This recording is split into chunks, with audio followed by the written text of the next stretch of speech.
இது நாள் வரைக்கும் அவருடைய கூட்டங்களில் நடந்த மரணங்களுக்கு அவர் என்ன பொறுப்பெடுக்கிறார், என்ன மன்னிப்பு கேட்கிறார், என்ன பாவ மன்னிப்பு கேட்கிறார், மக்களிடம் வருத்தம் சொல்லி இருக்கிறாரா, எங்கேயாவது வெளிப்படையாக இதற்கு நான் வருத்தம் தெரிவிக்கிறேன்னு சொல்லியிருக்காரா?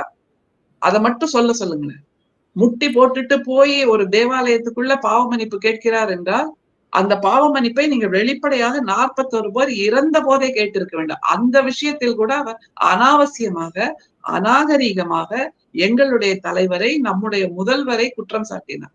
ஆனால் நம்முடைய முதல்வர் மறுநாளே சொன்னார், அந்த கரூர் சம்பவம் நடந்து மறுநாளே சொன்னார், எந்த ஒரு தலைவரும் தன்னுடைய தொண்டர்கள் உயிரிழப்பதை விரும்ப மாட்டார்கள், அதனால் யாருமே பதட்டப்படாதீர்கள் அப்படின்னு சொன்னாரா இல்லையா? அந்த அக்கறை கூட இவருக்கு இல்லையே.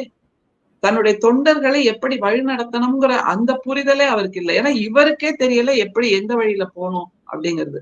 தான் ஒரு நடிகரா, தான் ஒரு கதாநாயகனா, தான் ஒரு தலைவனா என்கின்ற புரிதலே இல்லாமல் திடீர்னு டான்ஸ் ஆடுவாரு, திடீர்னு பாட்டு பாடுவாரு, திடீர்னு மக்களை உசுப்பேத்தி விடுவாரு, திடீர்னு டயலாக் பேசுவாரு.